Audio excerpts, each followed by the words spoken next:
ಇಲ್ಲಿ ನೋಡಿ ದೊಡ್ಡಪುಲಿಕೋಟಲ್ಲಿ ಓಮಿನಿಯಲ್ಲಿ ಬಂದಿದ್ದಾರೆ K52 ಅಲ್ಲಿ. ಅವ್ರದ್ದು ಒಂದು ಒಳ್ಳೆ ಕೆಲಸ ಮಾಡ್ತಾಯಿದ್ದಾರೆ ಅಂದರೆ ಬರುವಾಗ ಗಾಡಿಯಲ್ಲಿ ಕಲ್ಲು ತಂದಿದ್ದಾರೆ, ಕಾಡು ಕಲ್ಲು ತಂದು ಗುಂಡಿಗೆ ಹಾಕ್ತಾಯಿದ್ದಾರೆ. ಎಷ್ಟು ಒಳ್ಳೆ ಕೆಲಸ ಮಾಡ್ತಾಯಿದ್ದಾರೆ ಅಂದರೆ ಈಗಿನ ರಾಜಕೀಯರು ಇದನ್ನು ನೋಡಿ ಕಲಿಬೇಕು. ಅಣ್ಣ ತಮ್ಮ ಹೆಸರು ವಿಜಯ್ ಕುಮಾರ್ ಅಂತ. ಎಲ್ಲಿಂದಣ್ಣ?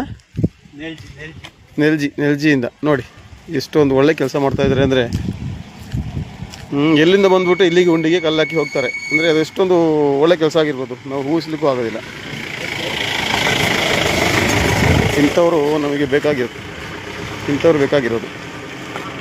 ಅವ್ರನ್ನ ಯಾರನ್ನೂ ಗುರುತಿಸೋದಿಲ್ಲ, ಆದರೂ ಅವ್ರದ್ದು ಒಂದು ಜನಸೇವೆ ನೋಡಿ ಎಷ್ಟು ಚೆನ್ನಾಗಿ ಮಾಡ್ತಾಯಿದ್ರು ಅಂತ.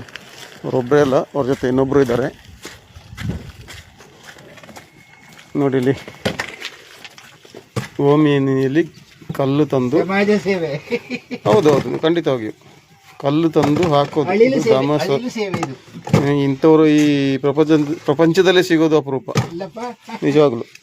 ನೋಡಿ ಅವರ ಗಾಡಿ ನೋಡಿ ಹೇಗಿದೆ ಅಂತ. ನಮ್ಮವ್ರ ಗಾಡಿ ಆದರೆ ಅಯ್ಯೋ ಕೆಸರು ಹಾರುತ್ತೆ ಹಾಗೆ ಹೀಗೆ ಅಂದ್ಕೊಂಡು ಹೋಗ್ತಾರೆ. ಇವರು ತಮ್ಮ ಸ್ವಂತ ಗಾಡಿಯಲ್ಲಿ ಕಲ್ಲು ತಂದು ಹಾಕ್ತಾರೆ.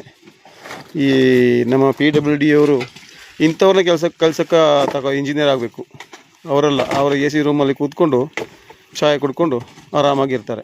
ಇಲ್ಲಿ ನೋಡಿ ಎಷ್ಟು ದೊಡ್ಡ ಗುಂಡಿ ಇತ್ತು ನೋಡಿ, ಇದನ್ನೆಲ್ಲ ಕಲ್ಲು ಹಾಕಿ ಮುಗಿಸ್ತಾರೆ.